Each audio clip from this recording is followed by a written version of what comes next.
Bonjour à tous, je vous propose aujourd'hui de réutiliser la notion de liste. Alors on va supposer qu'un élève entre ses notes, toutes ayant le même coefficient, et le programme va afficher la moyenne de ces notes.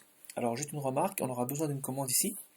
Lorsqu'on a créé une liste, par exemple L égale nombre 5, virgule, le mot chaise, virgule, le mot table, et enfin le nombre 17, fermez crochet. Alors je vous rappelle que la numérotation des termes d'une liste commence à 0, donc terme numéro 0 c'est 5, terme numéro 1 c'est le mot chaise, terme de numéro 2 c'est le mot table, et terme de numéro 3 c'est le nombre 17. Alors la longueur de la liste c'est 4 puisqu'elle contient 4 objets. Pour récupérer la longueur de la liste c'est len. Je pense que ça vient de length qui signifie longueur, len de la liste grand L, et ça donne évidemment le nombre 4. On fera attention que le numéro du dernier terme de la liste, alors le numéro du premier c'est 0, on l'a dit, hein, et le numéro du dernier terme de la liste, c'est pas la longueur, c'est la longueur diminuée de 1. Donc on fera attention à ça. Le nombre 17 ici, qui est le dernier terme de la liste L, son numéro c'est pas 4, la longueur de la liste, mais 4 diminué de 1, donc 3. On peut le vérifier. L entre crochets de 3, qui va vous donner normalement le nombre 17. Ça fonctionne.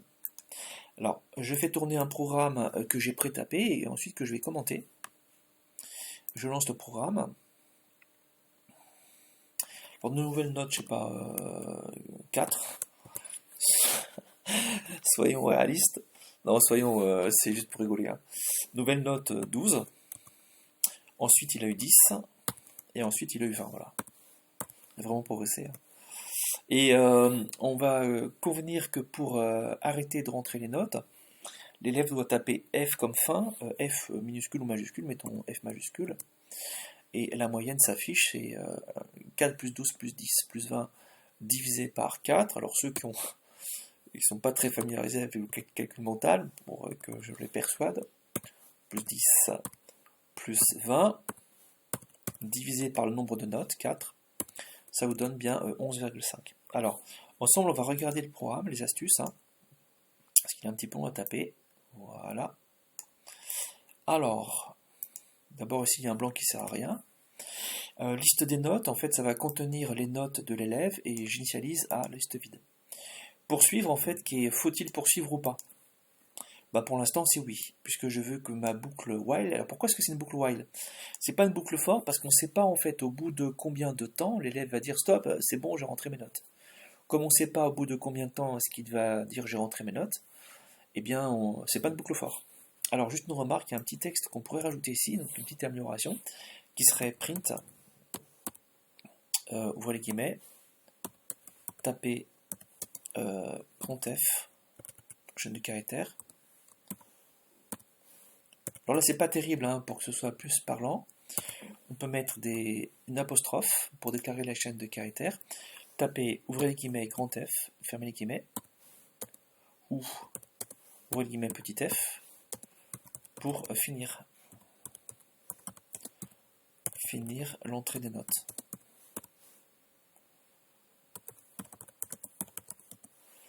Là, est-ce que ça va créer un bug? Oui. Pour terminer. Voilà. Apostrophe, fermez parenthèse. Je revérifie qu'il n'y a pas de bug. Je relance. C'est juste un acquis de conscience. Hein. Tapez grand F ou petit f pour terminer. Mettons nouvelle note, c'est 12. Ancienne 8. Enfin, pardon. Nouvelle note 12, nouvelle note 8. Ensuite, on veut dire bah, c'est stop. Voilà, j'ai rentré les deux notes que j'ai obtenues, coefficient 1 chacune des deux, hein, enfin le même coefficient en tout cas, ou coefficient 2, hein, chacune des deux notes. C'est pour ça que le coefficient n'apparaît pas, puisque on suppose que toutes les notes ont le même coefficient. F pour fin, et en fait la moyenne entre un 10 et un 8, pardon, entre un 12 et un 8, c'est 12 plus 8, 20 divisé par 2, 10. Et vous voyez comment ça fonctionne, hein, ça continue à fonctionner. Hein. Alors le shell, je vais l'effacer, et je reviens au programme lui-même, au code. Alors, Liste des notes, ben, initialiser à la liste vide. Poursuivre, on va dire oui pour l'instant. Print un petit message qui dit à l'utilisateur comment terminer l'entrée des notes. Et une boucle while. Tant que poursuivre égale oui. Donc, au début, c'est pour ça que j'ai initialisé poursuivre à oui, pour que la boucle while soit lue au moins une fois. Nouvelle note égale input.